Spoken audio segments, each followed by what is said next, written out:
Bueno, familia, vamos a dar inicio esta tarde. Espero que todos estemos bien acomodaditos. Qué bendición es estar un domingo más reunidos en la casa del Señor, ¿verdad? Creo que siempre le digo, es una bendición porque pasamos una semana muy bonita, trabajito, nos divertimos, lloramos, de todo, ¿verdad? Creo que todos tenemos cosas diferentes para hacer, pero la gracia de Dios siempre está con nosotros y siempre nos da la oportunidad de estar aquí, ¿verdad? Vamos a orar para que sea el Señor el que tome el control esta tarde y que nos dé lo que necesitamos. Amén. Amado Dios, te damos gracias, Padre, esta tarde porque tú has sido bueno, Señor, porque nos permites tener un solcito rico, Padre, esta tarde. Padre, gracias porque tú nos bendices cada día, Señor. Gracias por la salud, gracias porque, Señor, tenemos esta área para venir a adorarte, para venir a bendecir tu nombre, Señor. Padre, yo oro esta tarde, Señor, para que seas tú, Padre, el que prepare este terreno esta tarde, Señor, para poder recibir de lo que tú nos quieras dar, Señor. Padre, bendice a cada uno de los que estamos aquí, Señor, a los que están en camino, Padre, y los que no van a poder venir esta tarde, Señor. También mandamos esa palabra de bendición, Señor, para que ellos también se puedan gozar con nosotros, Padre. Gracias, Dios, porque tú has sido bueno, Señor, porque realmente tu misericordia son nuevas cada mañana, Padre, y porque tú nos permites estar aquí. Toma el control, Señor, del que nos va a dar la palabra esta tarde, Señor, que sea bendición, que lo podamos atesorar en nuestro corazón, Señor. Permítenos desconectarnos de todo, Señor, y conectarnos contigo aquí esta tarde, Padre, porque lo más delicioso es venir y recibir de ti. Padre, toma el control de la adoración, de la música, Señor, que sea perfume grato hacia ti, Señor, Padre, que llegue hasta donde tú estás, Padre, que podamos adorarte y bendecirte con el corazón, Señor. Padre, esta tarde oramos en el nombre de Jesús. Amén. Vamos a estar adorando al Señor. Se pone sobre sus pies.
bendecido, cantaré al que vida me dio, al Rey por siempre, cantaré al que me rescató, cantaré al que me bendecido, cantaré al Rey por siempre.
Bueno, chicos, vamos a dar por las ofrendas.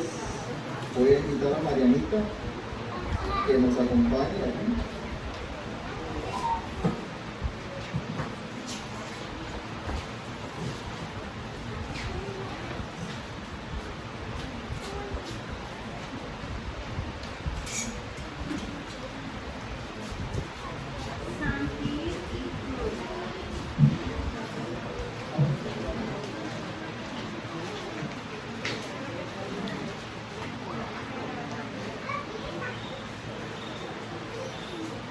Marianita está recogiendo las ofrendas y el grupo de chicos que está llegando no encuentra sillas, nos avisan, por favor, para acomodarlos.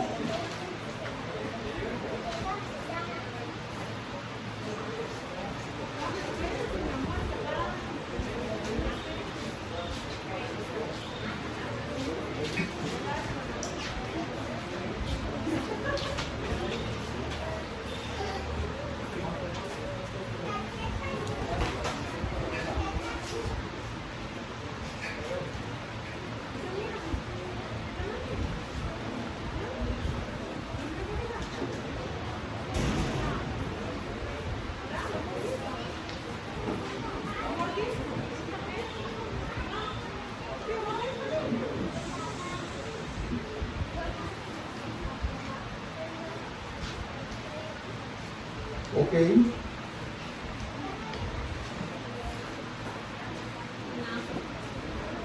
Juanfe y Ana Paz, ¿se pueden sentar, por favor, chicos?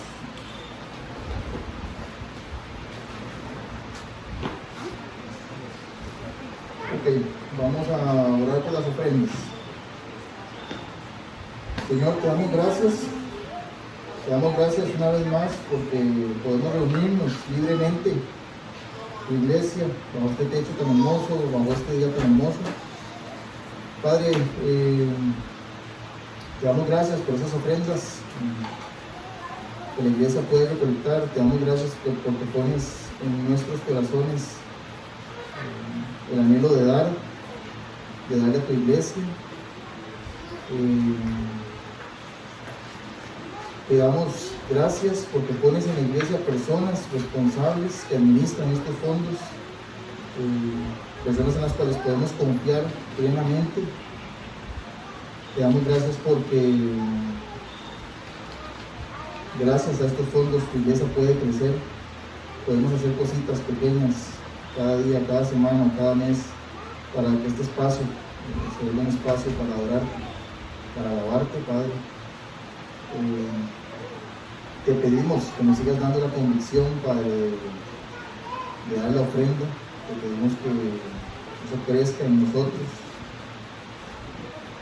Y te pedimos que sigas poniendo en el corazón de las personas que administran estos fondos, que lo hagan de una manera responsable, para que podamos ser luz para tu iglesia, para las demás personas de la comunidad. Te damos gracias, en tu nombre oramos. Amén.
Ok, muy bien.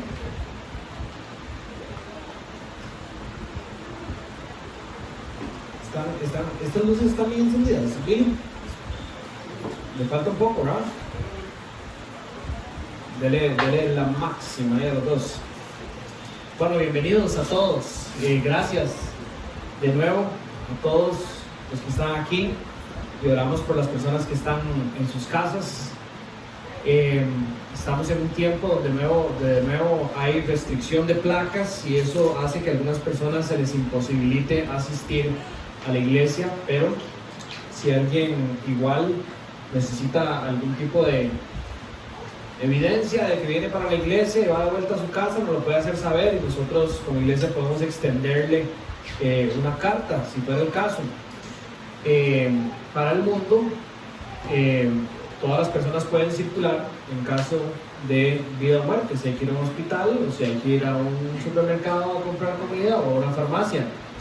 Para nosotros los cristianos creemos que venir a la iglesia es de vida o muerte. Es nuestro alimento espiritual y es sumamente importante. Así que como iglesia entendemos las regulaciones de nuestro país y las respetamos, pero también apoyamos a que si alguno necesita apoyo de la iglesia para poder venir a asistir a las reuniones presenciales, nos lo hagan saber y haremos hasta donde nos permita nuestro Señor para que ustedes puedan seguir asistiendo. Además de eso, el uso de las mascarillas, una vez que están en sus sitios y no estamos en el tiempo de canto, si usted no está a 3 metros de distancia de la persona de la par, cuando está cantando tiene que volvérsela a poner, pero cuando no estamos cantando se las pueden quitar, si es lo que usted quiere. Nosotros los invitamos, usted decide. Aparte de eso, hoy tenemos la bendición de que por un tiempo más, y eso son buenas noticias, también nos vamos a extrañar, el equipo de Hogares de Misericordia está con nosotros, ¿verdad? Como ustedes saben, la mayoría de ellos viven en San José, pues cuando están acá son bienvenidos a nuestra iglesia. Y es una buena noticia no solo que estén con nosotros, sino que se van a quedar más, porque va otra casa, ¿verdad? En el área de Arenales. Entonces, estamos muy felices porque eso está sucediendo, estamos gozosos y como iglesia sentimos el llamado de nuestro Señor a comprometernos cada vez mejor con la asistencia a este equipo. Entonces, bien lo dijimos la semana pasada, y Pao, que es la encargada de coordinar ciertas cosas, con el equipo de Hogares de Misericordia, mandó un mensaje también esta mañana y ayer, ¿verdad? Queremos invitarlos a que ya sea que usted dé horas para ir a trabajar y ayudar en la construcción durante la semana. Si quieren detalles, igual pueden escribirle a Pau y Pau les puede dar más detalles. Y también que los que puedan apoyar con comida o refrigerios nos lo hagan saber. Ellos son un equipo base, por lo menos de 5 personas, casi siempre, que necesitan cena todos los días, al igual que todos ustedes, ¿verdad? ¿Quién aquí se acuesta sin cenar? Nadie, ¿verdad? Entonces, ¿verdad? Nosotros, el Señor nos ha bendecido con manos y muchas veces nos ha dado más en nuestra mesa para compartir, ¿verdad? Con nosotros, no para llenarnos más, para compartir con nuestros hermanos, y creemos que esta es una buena oportunidad para hacerlo. Entonces, si usted tiene talento en la cocina, ¿verdad? Si tiene la disposición, el tiempo, puede hasta hablar con nosotros y Casa Vida le provee los materiales para que cocinen una cena para 5 personas por lo menos, y así apoyamos al Ministerio de Hogares de Misericordia. Y si durante el día alguno de ustedes puede proveer un almuerzo, ¿verdad? Un arroz con pollo o un refrigerio, ¿verdad? O unas pizzas, o llevar una fruta, una sandía, un fresco o algo, también va a ser muy bienvenido. Como les dije, ellos van a estar por la cancha sintética de fútbol, si no me equivoco, a partir ya de esta semana, de mañana. Entonces es nada más de pasar por ahí. Convenientemente la Mumani está ya a 50, ¿verdad? Entonces nada más pasan, abastecen en la Mumani y van y lo dejan ahí, ¿verdad? Entonces, ojalá puedan, de verdad, estén orando. Vean, chicos, esto es muy importante.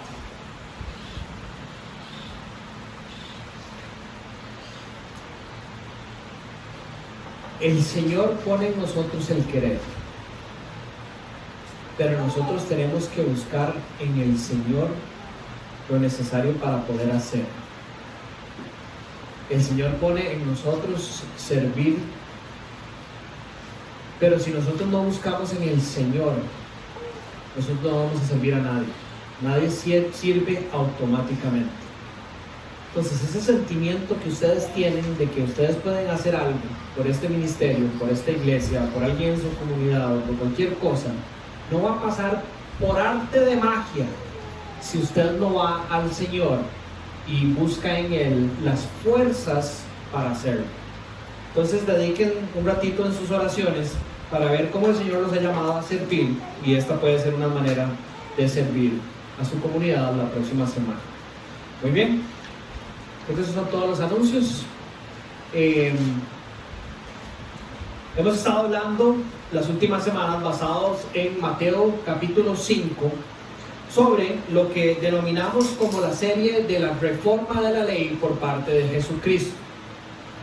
Jesucristo viene hablando sobre una serie de ejemplos o de muestras de lo que los fariseos y los escribas han hecho con la ley de Dios. La han torcido de tal manera que hoy por hoy el pueblo de Dios ha escuchado, ha memorizado y está practicando algo que no fue lo que Dios le dio a su pueblo.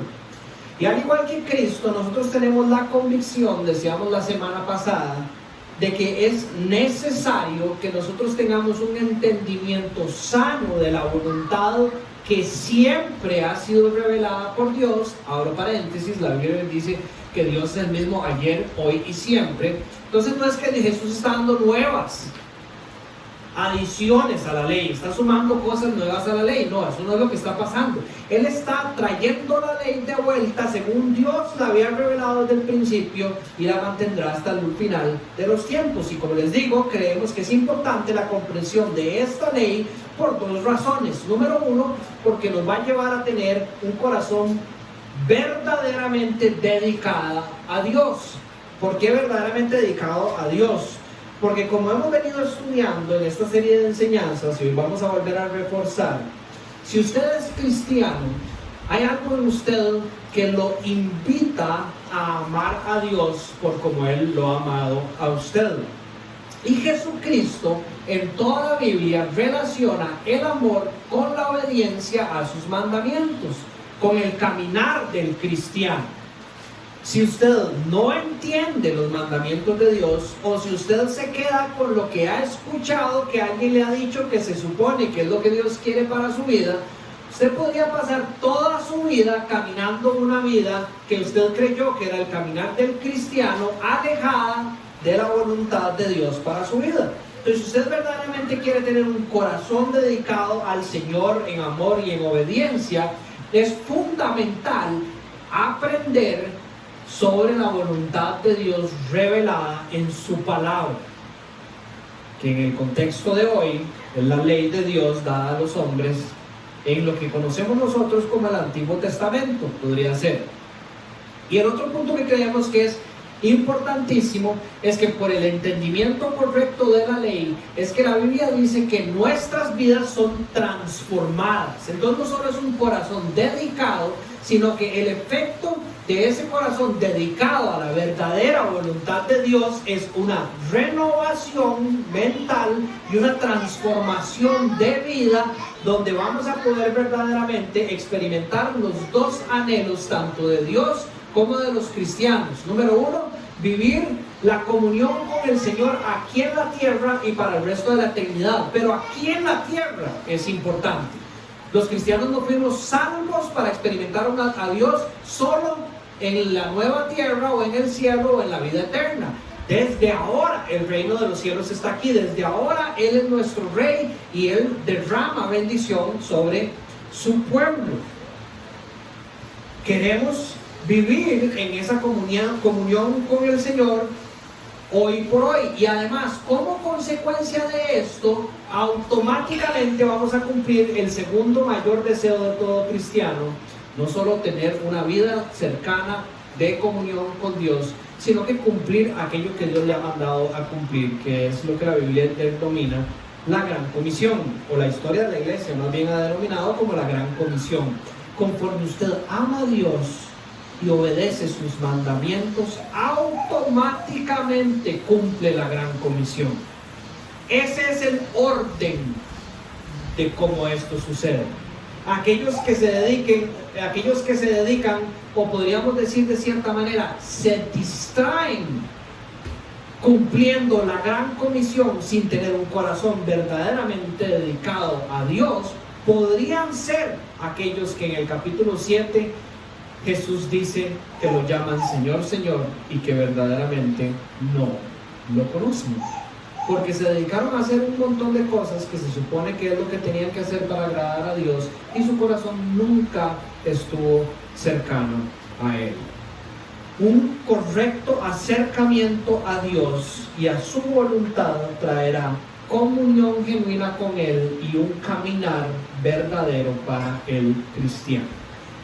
Hoy encontramos esta última sección, este último ejemplo o este último fragmento de la ley que Cristo trae en este día, en este sermón, para enseñar principios fundamentales. Voy a leerles desde el versículo 43 hasta el versículo 48 de nuevo de Mateo capítulo 5. Ustedes pueden tener una versión diferente a la mía, está bien, no importa. La mía es la nueva Biblia latinoamericana de las Américas. Dice así: ustedes han oído que se dijo, amarás a tu prójimo y odiarás a tu enemigo. Pero yo les digo, amen a sus enemigos y oren por los que los persiguen, para que ustedes sean hijos de su Padre que está en los cielos. Porque Él hace salir su sol sobre malos y buenos, y llover sobre justos e injustos. Me encanta esta parte, no sé si le pusieron atención. Dice, porque Él hace salir su sol. Ni siquiera dice el sol, Cristo dice su sol, ¿verdad? Todo, la creación es suya. Sobre malos y buenos, y llover sobre justos e injustos. Versículo 46, porque si ustedes aman a los que los aman, ¿qué recompensa tienen? ¿No hacen también lo mismo los recaudadores de impuestos? Y si saludan solamente a sus hermanos, ¿qué hacen más que otros? ¿No hacen también lo mismo los gentiles? Por tanto, sean ustedes perfectos como su Padre Celestial es perfecto. Bien, una vez más la sección inicia de esta manera. Ustedes han oído. ¿Qué es lo que ellos han oído? Amarás a tu prójimo y odiarás a tu enemigo. Pongan atención. Amarás a tu prójimo y odiarás a tu enemigo. Eso es lo que ellos habían escuchado y sobre la ley que habían construido sus vidas. Este mandamiento nace, al igual que los demás, en los libros de la ley dados a Moisés. Específicamente o más claramente lo encontramos en Levítico 19, versículo 18, donde dice: no te vengarás ni guardarás rencor a los hijos de tu pueblo. Esto ya viene amarrando lo mismo que habíamos estudiado la semana pasada. Dice, sino que amarás a tu prójimo como a ti mismo. Muy importante seguirme aquí. El mandamiento que Cristo está debatiendo: amarás a tu prójimo y odiarás a tu enemigo. El mandamiento que Dios dio a los hombres es: amarás a tu prójimo amarás a tu prójimo como a ti mismo. Y lo firma básicamente diciendo: yo soy el Señor. Versículo 18 de Levítico capítulo 19. Aquí hay dos tipos de distorsiones que me gustaría traer a la luz, que es fundamental que sean parte de nuestro caminar cristiano. Estar alerta ante esto. La distorsión número uno es lo que le quitaron a la palabra de Dios. Lo que le quitaron a la palabra de Dios. Podríamos decir que es una distorsión por omisión. Amarás a tu prójimo y odiarás a tu enemigo. ¿Qué quitaron? Ahí están diciendo: amarás a tu prójimo como a ti mismo. Le quitaron un segmento a la ley de Dios. Ahora, sabemos que esto fue hecho a propósito por los líderes religiosos, porque en el resto de los evangelios, cada vez que sale a discusión los mandamientos de Dios, los escribas y los fariseos, como veremos un ejemplo hoy en Lucas, dicen el mandamiento exactamente como se le dio a Moisés: amarás a tu prójimo como a ti mismo. Ellos habían decidido quitar la parte como a ti mismo a la hora de enseñárselo a el pueblo. Ahora, ¿por qué es importante que nosotros destaquemos al inicio de esta enseñanza esta gran falta, la distorsión por la omisión? Porque hoy la iglesia está sufriendo exactamente de lo mismo. Hay una corriente dentro del cristianismo que es la corriente liberal o la teología liberal. De esto no solo hay muchas iglesias en el mundo, sino que también hay seminarios o escuelas bíblicas que apoyan la teología liberal. Y la teología liberal principalmente nace y cada vez se tuerce más y se aleja de la voluntad de Dios, porque ellos han decidido que no todo lo que Dios ha dicho en su palabra para los cristianos viene de Dios, sino que han decidido agarrar segmentos de la palabra de Dios y omitir otra gran parte de la palabra de Dios, para así poder hacer con la palabra de Dios lo que ellos quieren. Ellos quieren sostener ideales humanos por medio de la palabra de Dios. Y si ellos creyeran que toda la Biblia, toda, como dice 2 Timoteo 3, 16 y 17, que toda ella es inspirada por Dios, no podrían sostener lo que ellos quieren sostener. Entonces, ¿qué mejor manera de poder vender sus nuevas ideologías que permiten que el hombre haga muchas de las pasiones de la carne que quiere practicar hoy, que omitiendo partes de la palabra de Dios? Eso está sucediendo hoy. Se agarran los mandamientos del Señor y se decide quitarle la parte que no nos gusta para dejarnos la parte que nos sirve y poder acomodarla a lo que nosotros queremos decir. La segunda distorsión, que obviamente tiene cierta relación con la anterior, es lo que le sumaron. Es decir, no solo le quitan, sino que además le suman. Esta es la distorsión por adición, podríamos decirle, o suma. Amarás a tu prójimo, le quitaron como a ti mismo y le sumaron y odiarás a tu enemigo. Son las palabras de Cristo, es lo que ellos estaban enseñando. Amarás a tu prójimo y odiarás a tu enemigo. Es lo que dice Cristo que el pueblo judío le estaba enseñando a su pueblo, los maestros de la ley. ¿Quiénes serían esos enemigos? Por la mala definición de prójimo, prácticamente ellos establecen que los enemigos son aquellos que no son igual que ellos. ¿Quiénes son ellos? Los escribas y los fariseos. Entonces, conforme ustedes leen la palabra de Dios y se dan cuenta como los escribas, los fariseos, los maestros de la ley, los saduceos, se referían a los apóstoles que no habían tenido una educación formal, o a las prostitutas, o a los recaudadores de impuestos, que no tiene nada que ver con que sean gentiles, como el caso de los samaritanos, que hoy también vamos a estudiar, fuera del pueblo elegido de Dios. Dentro del pueblo elegido de Dios, aquellos que no fueran como ellos, es decir, que no fueran semejantes en educación, en autoridad, en prestigio, en las cosas que ellos eran, básicamente no eran amigos de ellos, eran tratados como enemigos. Esos eran los que había que odiar. Este pecado está dentro de la iglesia también. A nivel mundial, la iglesia se ha encargado de discriminar, número uno, a cualquier persona que no vaya a la iglesia a la que usted va, ¿verdad? Hay algo que ha crecido, ¿verdad? Y nosotros vivimos en un pueblo donde se vive eso lastimosamente, donde las ovejas de X pastor no pueden asistir a otra iglesia. Si asisten a otra iglesia son odiados por ellos. Y nosotros lo hemos vivido aquí en Casa Vida, lo hemos visto y hemos escuchado testimonios de que eso sucede, y sabemos que sucede en cualquier otra parte del mundo. Hasta por la manera en que se visten las personas son discriminadas.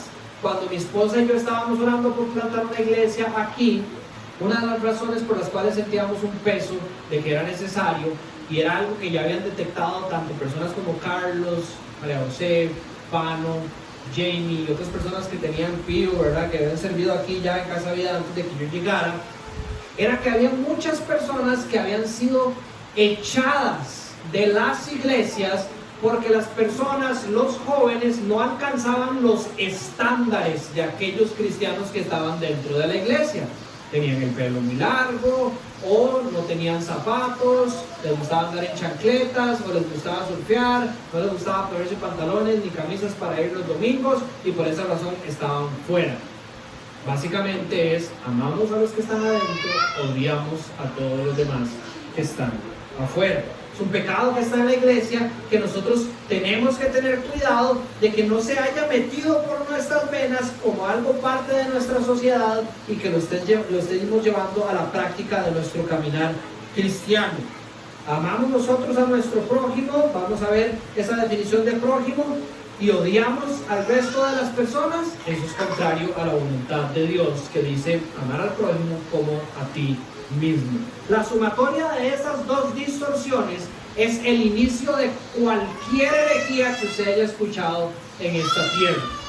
Si usted estudia la religión de los testigos de Jehová, se va a dar cuenta que hay omisión, ¿verdad? Ellos decidieron agarrar la palabra de Dios y quitarle cosas, y hay adición. Ellos han sumado cosas a la palabra de Dios para ponerla a decir lo que ellos quieren decir. Nosotros no entendemos que Jesucristo sea Dios. Nosotros creemos que es como un diosito ahí, algo pequeñito. No es Dios.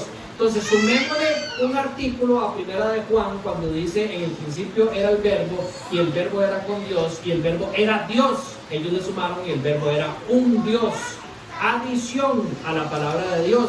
Además, si usted estudia también la religión, la secta de los santos de los últimos días, ¿verdad?, los mormones, ellos han decidido que había que sumar una cierta cantidad de libros más, donde había una nueva revelación celestial para una persona específica llamada José Smith, de parte de un ángel específico, ¿verdad? Y que si no le sumaban eso al caminar de aquellos que se denominaban cristianos, entonces no estaban con Dios.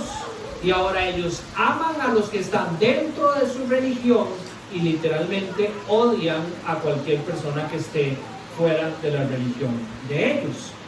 Aman a su prójimo y odian a su enemigo. Así nacen todas las herejías. Aparte de esto, como les decía, hay un pobre estudio de las escrituras. Se quedaron con lo que han oído. Alguien hizo una muy mala interpretación, probablemente intencional, de la definición de lo que es ser el prójimo, o en inglés podríamos traducirlo como vecino también. Para ellos, como les decía, el prójimo era sinónimo de un amigo. En el tiempo de Jesucristo, según este mandamiento que estábamos estudiando, los escribas, los fariseos, los saduceos, los maestros de la ley, creían que el prójimo eran sus amigos, personas que ellos escogían querer. Mi prójimo es quien yo escojo querer. Entonces, si mis amigos o los que yo escojo son el prójimo, por consecuente el resto son mis enemigos y estoy llamado a odiarlos. Y de ahí se construye esa ley que ellos vienen enseñando. Amo a mi prójimo y odio al resto. Odio a los que no son mis amigos, por ende mis enemigos. Entonces vamos a tratar de entender cuál es primeramente la definición verdadera y bíblica de prójimo. Según la gramática y los diccionarios bíblicos, el prójimo es aquel que está junto o cerca. Como les decía, en inglés se le llama vecino. Nosotros llamamos vecino al que está cerca o relacionado con nosotros de alguna manera. Entonces, este prójimo o este vecino, según la Biblia, la definición que nosotros deberíamos de tener en nuestro corazón es que es cualquier persona con quien había contacto o quien tenemos contacto, ya sea en este contexto un israelita o un extranjero. En nuestro contexto, cualquier persona con la que nosotros hayamos tenido algún tipo de contacto. Y ojo que no estoy diciendo contacto físico, puede ser un contacto, digamos, mental. ¿En qué sentido? En que si usted por alguna razón ha tenido contacto con la realidad que viven las personas en Irak, por decir algo, usted tiene que amarlos a ellos también, ¿verdad? No vamos a ir tan allá como decir que usted ama a una tribu que usted ni siquiera sabe que existe, porque eso es imposible, ¿verdad? Pero cualquier cosa con lo que usted haya tenido contacto en su vida es lo que la Biblia empieza a definir como un prójimo. No amigos contra enemigos. Esto estaba revelado por Dios desde antes de la ley. Si ustedes estudian el libro de Job, que el libro de Job, aunque ustedes puedan haber estado confundidos por la manera o el lugar en el que está acomodado en el Antiguo Testamento, se cree que fue escrito en el tiempo de los patriarcas. Por las disciplinas que tenía Job, especialmente por cómo él ofrecía sacrificios por sus hijos, se cree que fue escrito antes de que Dios haya dado la ley a Moisés, que es donde se ordena todo el ritual de sacrificios. Entonces, Job es un libro previo a la ley de Dios. Y Job dice, en el capítulo 31, cuando él está ya debatiendo después de haber escuchado lo que sus amigos estaban diciendo sobre él, y él se empieza a defender sobre cómo en su vida no había ese pecado que ellos decían. A partir del versículo 29, usted lee en el capítulo 31, ¿acaso me he alegrado en la destrucción de mi enemigo? ¿O me he regocijado cuando el mal le sobrevino? No he permitido que mi boca peque pidiendo su vida en una maldición. ¿Acaso no han dicho los hombres de mi tienda? ¿Quién puede hallar a alguien que no se haya saciado con su carne? Es decir, con lo que Job tiene. El extranjero no pasa la noche afuera, porque al viajero he abierto mis puertas. Job define a aquellos que están, su prójimo o su vecino, incluye a sus enemigos, a cualquier viajero, a cualquier persona con la que él haya tenido contacto, como alguien que recibe de su amor y de su cariño. Ya con la ley escrita encontramos en el Salmo 35 las palabras del salmista, versículos 12 al 15. Me devuelven mal por bien. Una vez más, estamos usando los ejemplos más extremos, donde salen los enemigos de las personas. Me devuelven mal por bien, para aflicción de mi alma. Pero yo, cuando ellos estaban enfermos, vestía de cilicio. Humillé mi alma con ayuno, y mi oración se repetía en mi pecho, como por un amigo, dice, como por mi amigo, dice, como por mi hermano, andaba de aquí para allá, como el que está de duelo por la madre, enlutado me encorvaba por sus enemigos. Pero ellos se alegraron de mí en un tropiezo y se reunieron.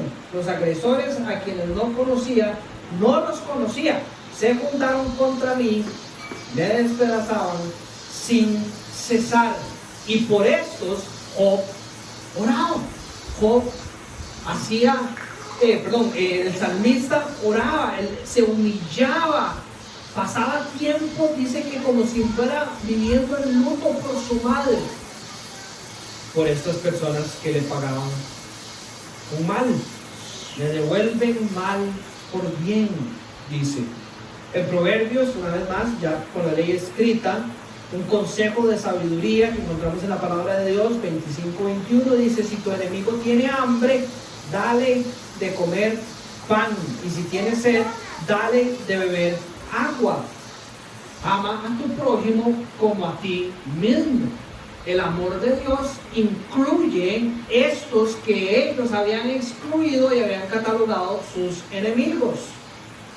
La ley resumida por Cristo en Mateo 22, 38 y 40 dice: este es el gran y primer mandamiento: amarás a Dios con todo tu corazón, con toda tu mente, con toda tu alma y con todas tus fuerzas. Y el segundo es semejante a este: amarás a tu prójimo como a ti mismo. Y dice, en estos dos mandamientos es que depende todo lo que se reveló en la ley y todo lo que enseñaron los profetas. Toda la palabra de Dios desde el principio ha sido revelada y sostenida igual que la estudiamos el día de hoy. Amemos a nuestro prójimo como a nosotros mismos. El hombre creó una distinción entre los hombres, valga la redundancia, que no existía para Dios. Prójimo, amigo; enemigos, odio. Esto lo inventó el hombre, la redefinición de una sola palabra, la palabra prójimo. Haberle cambiado el significado a esta palabra cambió el entendimiento de toda la ley de Dios para los hombres. Y de aquí, una vez más, iglesia, que siempre los hemos invitado a que estudien la palabra de Dios. Hay un libro que yo tengo ahí, si alguien lo quiere, se lo puedo prestar o se lo puedo regalar, que se llama Todos Somos Teólogos, escrito por un predicador estadounidense, R.C. Sproul. Todos estamos llamados a estudiar y a entender lo que la Biblia dice de Dios. No solo estamos llamados, sino que debería de ser el anhelo de todo cristiano, querer verdaderamente conocer a Dios. Cuando usted estudia la Biblia y la aborda con teología bíblica, es decir, buscando qué es lo que dice la Biblia en cada uno de sus pasajes, y la acompaña de la teología histórica de lo que han escrito y han entendido todos los padres de la iglesia y los reformadores de la iglesia por toda la historia de la iglesia, y además se estudia sistemáticamente, como hacemos aquí en Casa Vida también, qué es lo que la Biblia dice con respecto al prójimo, es cuando después de estudiar así, no hay manera que usted pueda entender que el prójimo son solo sus amigos. Porque el llamado a amar a sus enemigos incluye a todo hombre, y todo hombre resulta ser el prójimo. No podemos permitir que las distorsiones entren a nosotros, o que nosotros mismos queramos distorsionar la palabra de Dios para acomodarla a lo que nos es fácil. Es muy fácil amar a nuestros amigos y odiar a nuestros enemigos. Eso nos sale natural en la carne, diría la Biblia. En el espíritu, el llamado de Dios es difícil, pero hay que tener cuidado. La enseñanza bíblica sana no es la que necesariamente suena fácil o bonita. Muchas veces hemos estado enfrente de la palabra de Dios y han dicho algo que nos retuerce las entrañas porque nos es difícil tragarnos esa píldora, pero no por eso deberíamos de distorsionarla o de desecharla. Van a haber muchos que van a ser esos, y nosotros tenemos que tener cuidado de no ser nosotros, jamás. Segunda de Timoteo, en el capítulo 4, Pablo viene enseñándole a Timoteo sobre la importancia de predicar la sana doctrina a tiempo y a destiempo, y dice en el versículo 3, porque vendrán tiempos cuando no soportarán la sana doctrina. Estos son los liberales, los que ya no soportan que la Biblia diga que no se puede tener relaciones fuera del matrimonio, que están guardadas para el sacrosanto pacto matrimonial, y entonces desean, omiten la verdad bíblica para torcerla a su conveniencia y ajustarse al mundo, donde ya nadie quiere casarse y donde todo el mundo quiere complacer los deseos de la carne. Vendrán tiempos cuando ya no van a soportar la sana doctrina, sino que teniendo comezón en sus oídos, conforme a sus propios deseos, acumularán para sí maestros. Estos son los que cuando están enfrente de la palabra de Dios en una Biblia, en una iglesia que enseña sana doctrina, sanamente la Biblia, se levantan y mejor se van a la iglesia de allá donde les enseñan lo que ellos quieren escuchar. Es más, la palabra de Pablo va mucho más allá. Dice que ellos acumularán para sí mismos y apartarán sus oídos de la verdad y se volverán a los mitos o a las fábulas. La definición de la palabra acumularán dice que ellos se acerca más a como que ellos pueden hasta generar. En otras palabras, para decirlo más claros, son capaces de plantar iglesias donde la gente enseñe lo que ellos quieren escuchar. Y ustedes me dirán, qué locura, ish. Todo lado está lleno de eso. Todo lado está lleno de eso. De personas que están torciendo la Biblia para hacerle cosquillitas a todo el barrio de ricos y millonarios, o a todos aquellos que quieren alcanzar, con tal de tener todas las bancas llenas y jamás hablar de la verdad bíblica para no ofender a nadie. Esos son estos tiempos. Y nosotros, iglesia, oigan lo que les voy a decir, yo no soy el responsable, el pastor Carlos no es el responsable. Sí, tenemos una responsabilidad por nuestro llamado ante Dios, pero ustedes son los responsables de que nosotros juntos podamos dedicarnos a enseñar la verdad de Dios siempre. Ustedes son tan responsables como yo, porque todos somos teólogos. Todos somos llamados a escudriñar la palabra de Dios y buscar verdaderamente la palabra de Dios, la verdad, y sostenernos juntos en la verdad. Dios no solo había definido quién era el prójimo, sino que también define cómo amar al prójimo. Recuerden el mandamiento original: amarás a tu prójimo como a ti mismo. Hay un ejemplo bellísimo que se los voy a leer, ustedes probablemente lo conocen, pero es la historia del buen samaritano. Está en Lucas capítulo 10, y voy a leerles desde el versículo 25 para que entiendan bien el contexto. No voy a explicar toda la parábola, pero sí voy a sacar un punto importante de esta parábola para hacer el punto que quiero explicarles, como Dios explica cómo amar al prójimo. Dice: cierto intérprete de la ley se levantó y, para poner a prueba a Jesús, dijo: Maestro, ¿qué haré para heredar la vida eterna? Y Jesús le dijo: ¿qué está escrito en la ley?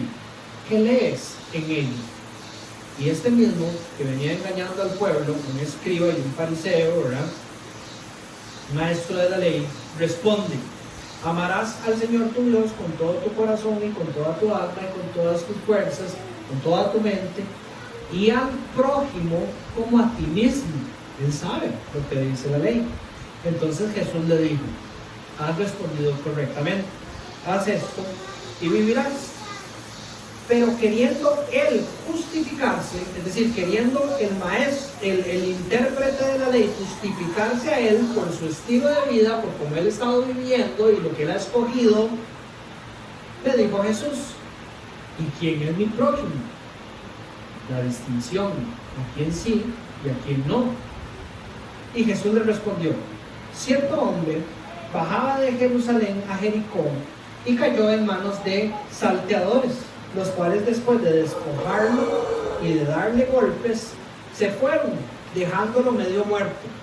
Por casualidad, cierto sacerdote, una gran figura dentro del pueblo judío, bajaba por aquel camino, y cuando lo vio, pasó por el otro lado del camino.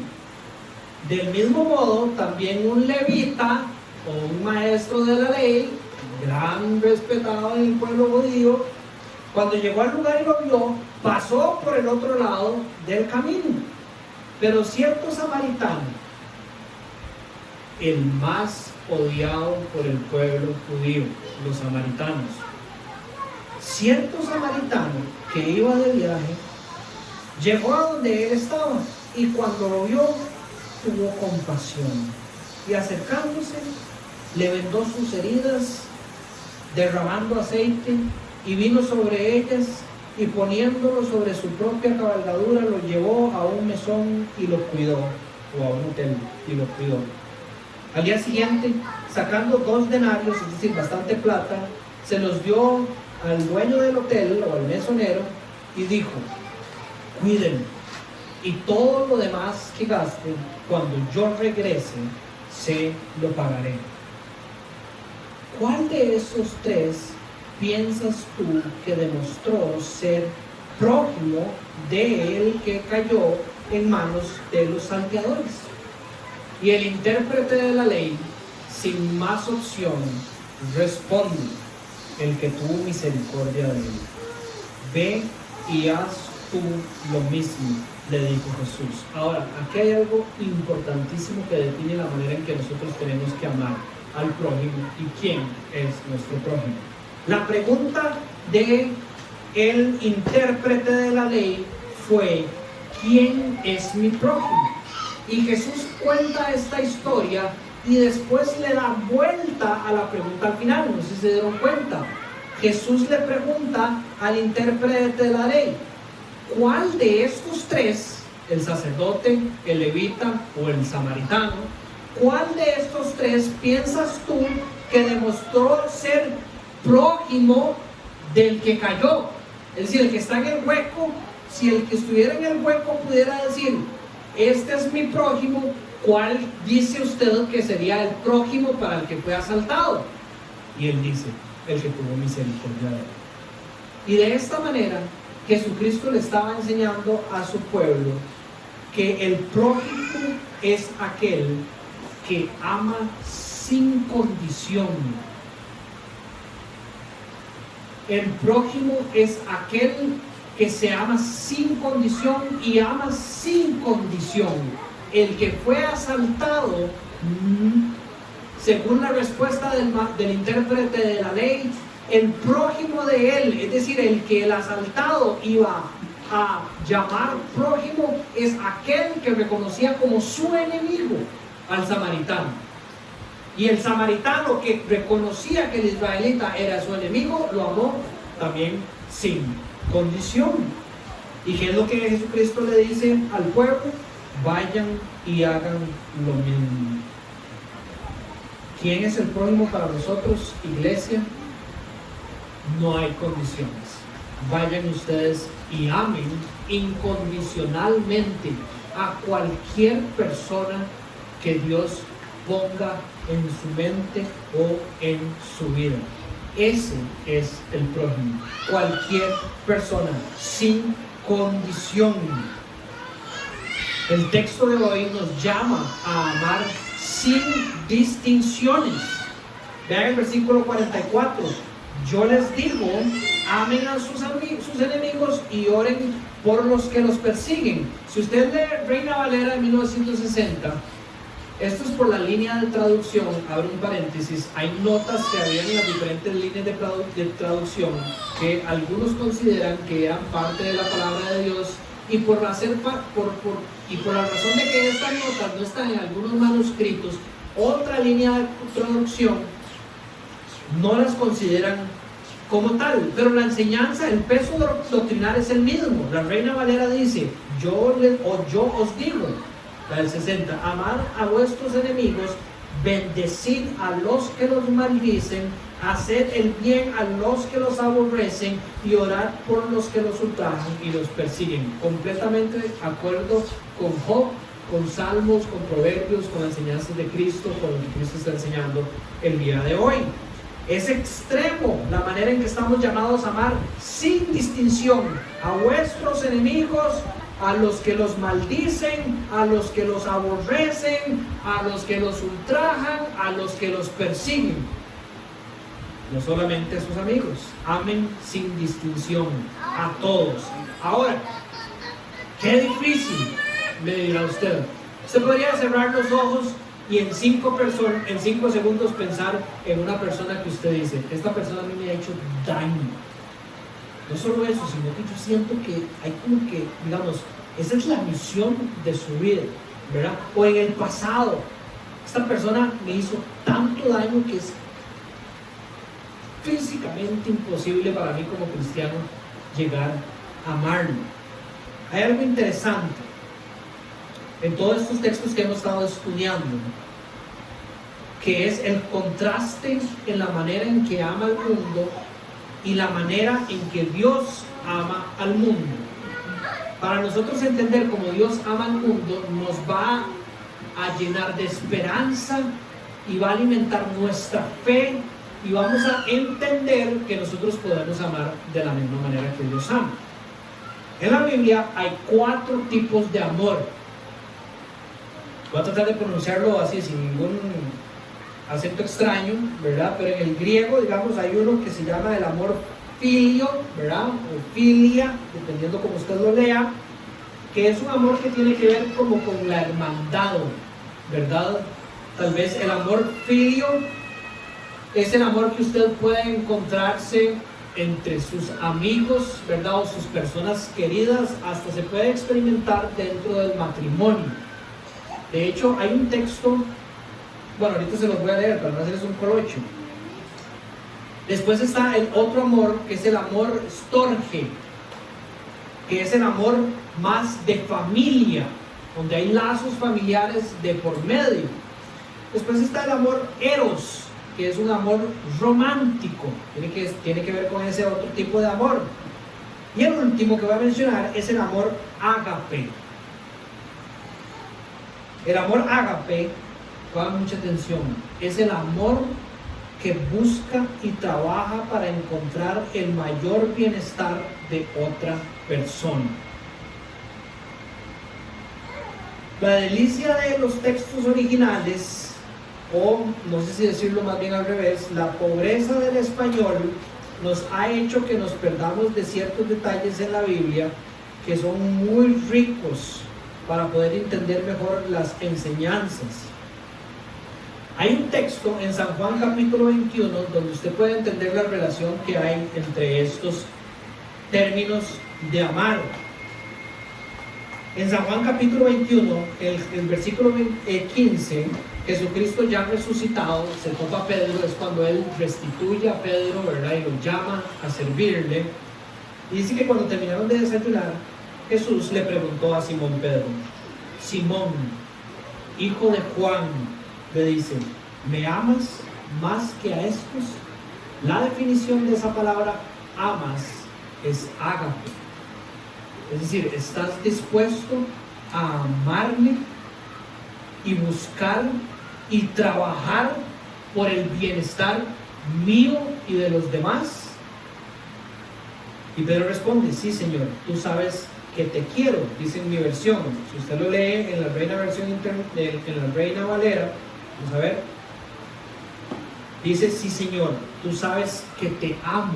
Es la misma palabra, amo, pero no es el amor ágape, sino es el amor filio. Entonces, básicamente Jesucristo le está diciendo, Pedro, tú me amas como para sacrificar tu vida por mí y trabajar por mí, por el beneficio mío y de toda la humanidad. Y Pedro le responde, sí, maestro, tú eres mi mejor amigo, mi hermano, yo te amo con todo mi corazón. Es un amor distinto. De nuevo Jesucristo le pregunta y le dice, y entonces le dice, apacienta mis corderos. En el 16 volvió a decirle la segunda vez, Simón, hijo de Jonás, ¿me amas? Una vez más, amor ágape. Pedro le respondió, sí, Señor, tú sabes que te amo, tú sabes que te filio. Es decir, Pedro le está diciendo, eres una persona realmente especial para mí. ¿Cómo no voy a hacer eso que me estás pidiendo? Amarte de manera ágape. Y en la tercera vez, con todo un simbolismo, con la negación de Pedro y con todo el montón de otras cosas, en el 17, Jesús le dice, Simón, hijo de Jonás, me filio. Ya no le dice me ágape, le dice me filio. Y Pedro se entristeció de que le dijo por tercera vez me filio. Y le respondió, sí, Señor, tú lo sabes todo, tú sabes que te amo.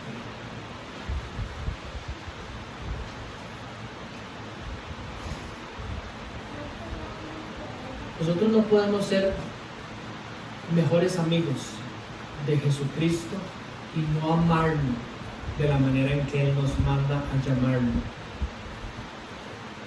Buscando y trabajando para encontrar el mayor bienestar de las otras personas.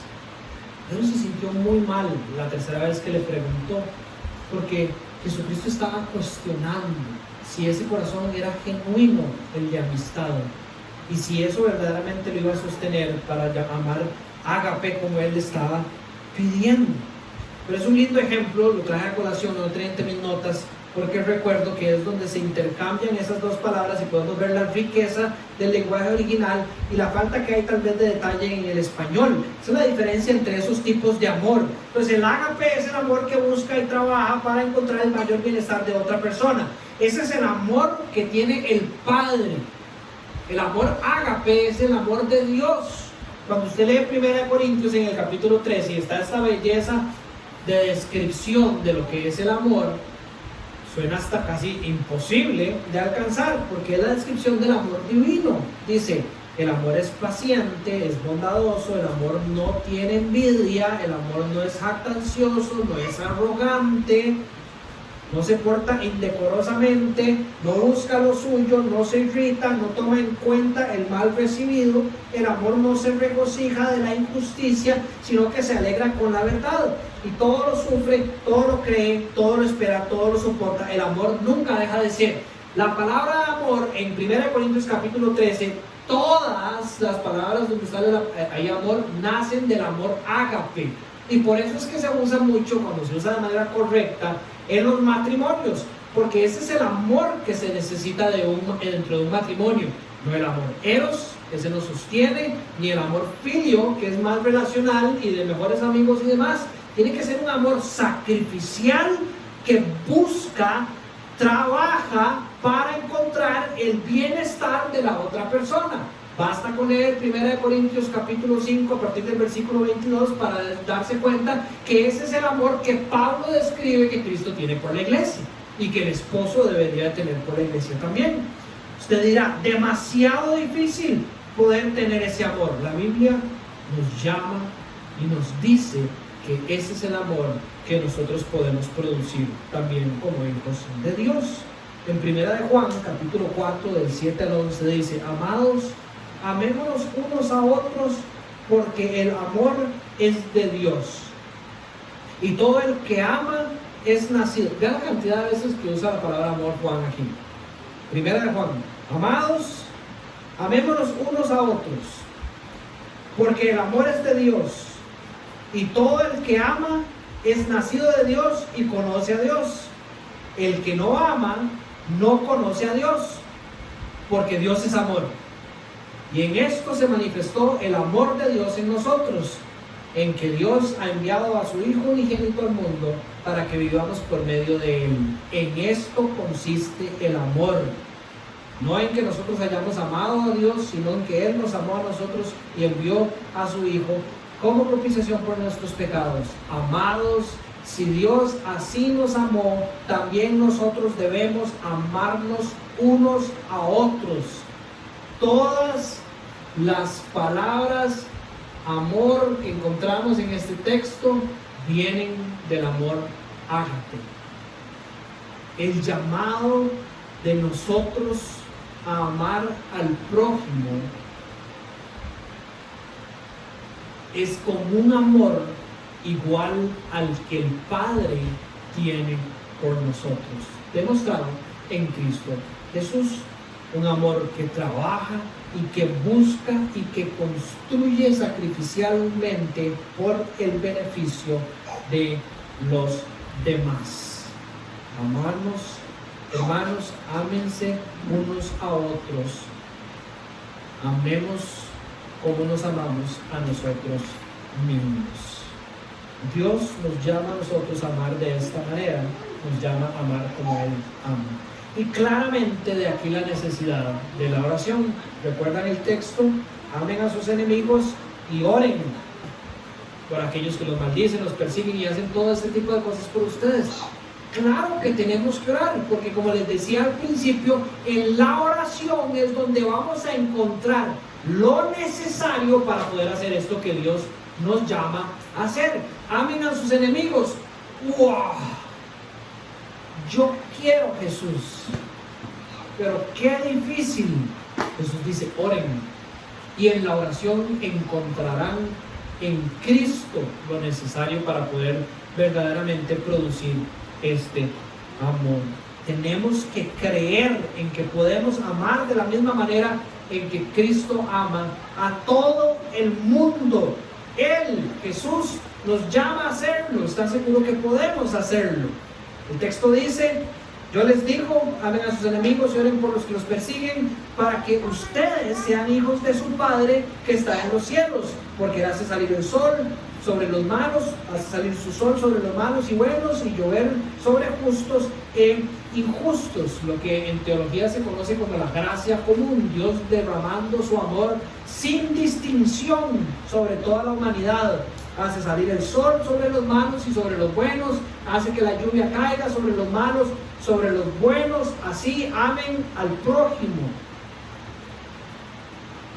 Sí, podemos hacerlo. El amar como ama el Padre es muestra, según el texto de hoy, para nosotros de nuestra nueva naturaleza, para que ustedes sean hijos de su Padre que está en el cielo.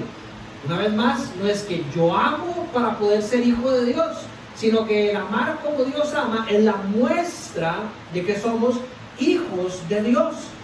Juan capítulo 13, versículo 35 dice: en esto conocerán todos que ustedes son mis discípulos, si se tienen amor los unos por los otros. Y ese amor no es el amor filio, que es el que muchas veces se practica aquí en la iglesia, porque nos conocemos, porque hacemos cosillas a veces parecidas, o llevamos rato ya de vernos, entonces tenemos ese amor de hermandad entre nosotros. Ese no es el amor que debería distinguir a los discípulos de Cristo. Es un amor ágape, es un amor sacrificial, un amor que está dispuesto a salir de su zona de confort y dar su vida por el que sea. Y esta es la manifestación de que verdaderamente Dios es nuestro Padre Celestial. Es una manifestación de quién es Dios para nosotros y una evidencia para el mundo de cómo Dios ama. Primera de Juan, ya lo habíamos leído, el 4:8: el que no ama Agapón viene del ágape, una vez más, el que no ama no conoce a Dios, porque Dios es amor. Si usted ha tenido un encuentro genuino con Dios, Juan está asegurando que usted tiene la capacidad de amar igual que Dios. No es algo como que usted dice, hijo, puña, espero tener suficiente plata para ir al super, no sale a comprar este tipo de amor. Es automático por haber nacido de nuevo en Cristo Jesús, que ya usted está equipado. El fruto del Espíritu Santo, ¿con cuál empieza? Con el amor. Eso es algo que está en usted. Recuerden lo que siempre les digo, no es que usted puede ser un cristiano que solo tiene 3 frutos del Espíritu Santo. No, el fruto es uno, está en usted. El ejercicio está en la oración y las disciplinas espirituales para usted poder amar así. Pero ahí está, usted está equipado. Si conoce a Dios, usted puede amar como Dios ama. Si ustedes aman a los que los aman, ¿qué recompensa tienen? ¿No hacen también lo mismo los recaudadores de impuestos, muy odiados por los judíos, por cierto? Por eso Jesús los escoge. Ellos lo hacen, ellos aman a los que les caen bien. Si ustedes aman así, ¿de qué sirve? Dice Jesús. Y si saludan solamente a sus hermanos, ¿qué hacen más que otros? ¿No hacen lo mismo también los gentiles? Es decir, las personas que no conocían a Dios en ese momento. Ellos no saludan también a sus amigos o a las personas que le caen bien. Eso no es amor, según Jesucristo. El amor no puede ser centrado en nosotros y en nuestra conveniencia. El amor es el que busca y trabaja para encontrar el mayor bienestar de la otra persona. Ese es el amor que Dios nos manda a tener. ¿Se acuerdan de aquellas camisetas que habíamos mandado a hacer que decían joy? ¿Verdad? Decían joy, que significaba gozo. El gozo del cristiano era joy, J-O-Y, y significaba Jesús primeramente, los otros de segundos, y de último nosotros, yourself. Ese es el amor ágape. Cristo de primero en nuestras vidas, y por Cristo ser el primero en nuestras vidas, automáticamente los demás siguen. Ya yo no vivo una vida para mí, sino que vivo una vida para Cristo, y la vida que Cristo me manda a vivir es por el bienestar de los demás. ¿Es quien queda de último? Yo. Cuando usted llega a amarse a usted, ya usted ama al prójimo, como usted se ama, porque ese es el orden bíblico en que somos llamados a vivir y a amar. ¿Cuántas veces usted ha escuchado esto en una novela, en un programa de televisión, en una película o en algún amigo? Es que lo que yo necesito es ser amado. ¿Has escuchado eso? En algún lado. Es que yo necesito que me amen. Yo necesito que me amen. Ese es el mundo. Los cristianos necesitamos amar a alguien. Es diferente. El cristiano no se sienta en una silla y dice, es que necesito que me amen, yo soy el centro. Es que necesito que la iglesia gire alrededor mío, yo soy el centro. No. El cristiano se levanta y dice, por lo que yo encuentro en Cristo Jesús, por lo que Dios me manda hacer, ¿a quién voy a amar hoy? Y entonces cuando usted camina por la calle y se topa a una persona, usted ya no ve a un extraño, o la mala definición que usted podría haber tenido de prójimo, que es un amigo, sino que a todos los ve por igual. Una persona la cual usted puede derramar el amor ágape, el amor de Dios. Un amor donde usted puede hacer que el día de esa persona sea mejor, que la vida sea mejor. Y por eso es que la Gran Comisión empieza de esa manera. Mientras van por la vida, sería la traducción más correcta, vayan y hagan discípulos, vayan, vivan y amen de la manera en que Cristo amó, haciendo discípulos y bautizándolos. Ese es el llamado. Ya terminando, por último, les resumo desde el 43, me salto algunos y llego al 48, pues es con lo que voy a cerrar. Esto han oído ustedes: amarás a tu prójimo y odiarás a tu enemigo. Pero yo les digo, amen a sus enemigos y oren por ellos, para que ustedes sean hijos de su Padre que está en los cielos, porque Él hace salir su sol sobre los malos y los buenos, y llover sobre los justos y injustos. Y el 48 dice, por tanto, sean ustedes perfectos como su Padre Celestial es perfecto. Este versículo podrían entenderlo como el cierre de toda esta sección, es decir, todo lo que yo les he enseñado, que ustedes entendían mal y ahora entienden bien, háganlo de manera perfecta. O lo puede aplicar específicamente para la sección que estamos estudiando. Pero el llamado es: sean perfectos como su Padre Celestial es perfecto. La palabra perfecta en la Biblia, el ser perfecto, la mayoría de las veces habla de dos cosas. Número uno, el deseo que tiene el Padre por sus hijos. Dios quiere que nosotros maduremos, crezcamos en santidad, que se puede traducir también como la perfección, madurez, que ustedes vayan creciendo en perfección o madurando cada vez más hasta la estatura del varón perfecto, según las palabras de Efesios en el capítulo 4. Ese es el mayor deseo de Dios por sus hijos. Pero nuestro deseo, si usted estudia Filipenses capítulo 3, encontrará que nuestro deseo también debe ser el de querer madurar y ser más como Cristo Jesús. Ese es el anhelo de Pablo, y es el anhelo que Pablo llama a los filipenses a tener. Entonces, el ser perfecto no solo es el deseo de Dios para nosotros, sino el deseo de que todo cristiano debería de tener. Pero aquí hay un detalle que es importante, y es sobre la posición del corazón.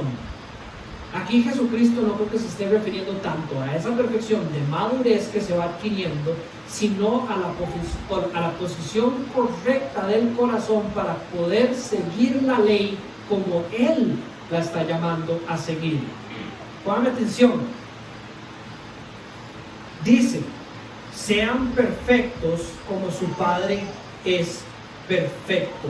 El estándar que Jesucristo está utilizando aquí es el del Padre, y está diciendo que seamos eso hoy, que ustedes puedan vivir un caminar de estos mandamientos de manera perfecta, igual que el Padre es perfecto. El Padre no está madurando, el Padre ya es perfecto, y Jesucristo requiere esa perfección de parte de los ciudadanos del reino de los cielos. Entonces, si esto es inalcanzable para los hombres, ¿por qué Jesucristo lo pide? Y creo una vez más, como les dije, que tiene que ver con la posición adecuada del corazón del hombre. Jesucristo dijo en Mateo 19: para Dios todo es posible. ¿Cómo es posible que para Dios sea todo posible? En Cristo Jesús es que todo es posible. ¿Correcto? Ejemplo: si recordamos en el capítulo 5, versículo 20, antes de que empezáramos la parte de la ley, Jesucristo cerró la primera parte del sermón con este versículo. Les digo a ustedes que su justicia o su rectitud, si su justicia no supera la de los escribas y los fariseos, no entrarán en el reino de los cielos. Una rectitud, pongan atención, una rectitud donde el estándar lo pone el hombre, es decir, donde yo digo lo que es ya vivir una vida recta, es alcanzable, pero ante los ojos de Dios, inútil, no sirve para nada. Seguir la ley que los hombres inventan puede alcanzarse, es decir, ustedes pueden amar a su prójimo y odiar a sus enemigos, pero para Dios eso es trapos de inmundicia. Ahora, la rectitud que Dios demanda de los hombres es la misma rectitud divina. Amén. Como yo amo, sean perfectos como yo, el Padre, soy perfecto. Y por ser perfecta, es imposible para el hombre de alcanzar. Pero aún así Cristo lo pide. La rectitud imposible se vuelve posible para todos aquellos que confían en Cristo. Jesucristo ya había dicho: si usted cree que usted puede entrar al cielo con su rectitud, o si alcanza la rectitud de quienes ustedes más admiran, de los escribas y los fariseos, no entrarán al reino de mi Padre Celestial, a menos que esto sobrepase esta rectitud. Ustedes podrán entrar al reino de los cielos. ¿Y cómo es que esto sucede? Es la rectitud de Cristo imputada a nosotros, el regalo de Dios de la rectitud de Cristo en nuestras vidas, la que nos hace posible entrar al reino de los cielos y disfrutar ya la eternidad con el Padre. Lo que es imposible para el hombre es posible para Dios en Cristo Jesús. Jesucristo nos está volviendo a traer a la tierra. ¿Ustedes creen que ustedes pueden amar como Dios ama y ser perfectos como Él es perfecto? Solos, no. El corazón bienaventurado es el que se declara en bancarrota y es pobre de espíritu, ya había enseñado en el principio. Ese que confía en Cristo como su Salvador es el que se puede presentar ante Dios sabiendo que hay perfección en Él por lo que Cristo ha hecho en Él, no por lo que hay en sus propias manos. Y de esto se trata todos los ejemplos que Jesucristo dio en esta serie que acabamos de estudiar. Este y los demás buscan guiar a todos a esa posición de necesidad y pobreza espiritual, a esa actitud de estudiar las bienaventuranzas que apunta a la necesidad de un Salvador. Yo no puedo ser perfecto, pero en ti, Cristo, ante los ojos de Dios lo soy, para que en Él, solo en Él, nosotros podamos encontrar lo necesario para alcanzar el estándar de perfección requerido por Dios. Solo en Cristo, y con Él paz con Dios y la rectitud y la capacidad de presentarnos ante Él como siervos aprobados y perfectos por la perfección de Cristo en nosotros. ¿Ok? Bien, antes de cantar la última canción, quiero saber si hay alguna pregunta. ¿Sí, señor? ¿Saben cuántas veces hay que perdonar a una persona? ¿Cuántas veces? 70 times 7. 70 veces 7. I mean, 490. 490. No las cuenten. Lo objetivo es no contarlas. Pero así se ama al prójimo. No hay que contarlos sin distinción. Amigos y enemigos se perdonan siempre con el amor ágape. Bien, ¿alguna otra pregunta? Ok. Entonces los músicos pueden pasar.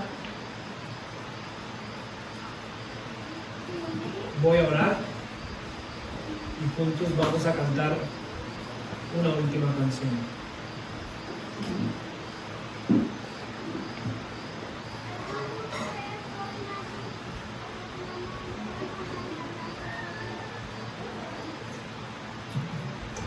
Oremos. Padre Santo, te damos gracias por Cristo Jesús, Señor. Porque aunque hemos estudiado tu voluntad revelada, tu palabra, tu ley, Señor, con ganas en nuestro corazón de obedecerla para mostrar el amor que tenemos con nosotros, por ti, Señor, nosotros por ti. Señor, admitimos de que no podemos hacerlo de manera perfecta, pero tú nos diste a Cristo, Señor. Tú nos diste a Cristo, Señor, sabiendo que en nuestra incapacidad de obedecerte, Él te iba a obedecer. En nuestra incapacidad de seguirte, Él te siguió de manera perfecta, Señor. Toda su vida, la muerte que lo llamaste a tener para pagar por nuestra imperfección y desobediencia, la aceptaste, Señor, y por medio de tu Espíritu Santo firmaste en nuestro corazón que ahora cuando ves a tu iglesia, aquellos que han confiado en lo que Cristo hizo en la cruz, ves a Cristo en nosotros y ya no cuentas nuestro pecado, porque estamos limpios y perfectos ante tus ojos por la obra de Cristo Jesús. El Señor Jesús nos ha llamado por medio del texto a ser perfectos como el Padre es perfecto. En otras palabras, nos llama a Él. Así que te pedimos que nos des las fuerzas para seguir caminando toda nuestra vida a Él y depender en Él y solo en Él, para vivir en paz justificados ante ti, Señor. Ayúdanos como iglesia a exhortarnos y a animarnos a ser estudiosos de la palabra para juntos, con un amor ágape, Señor, caminar para tu gloria y para tu honra. Bendice la semana que viene, Señor, que sea una oportunidad de poder vivir esto que hemos aprendido hoy, Señor. No permitas que el enemigo robe nuestra semilla. Permita que eche raíces y que eche mucho fruto, Señor. Te damos gracias, Jesús. En tu nombre oramos. Amén. Voy a cantar la última canción, si Dios te lo pone sobre los pies.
todos.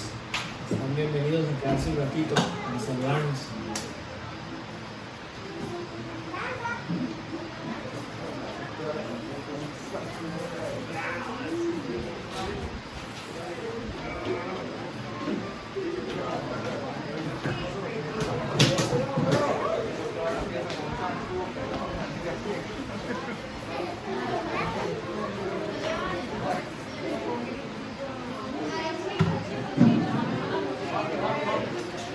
Juanfe, escuche.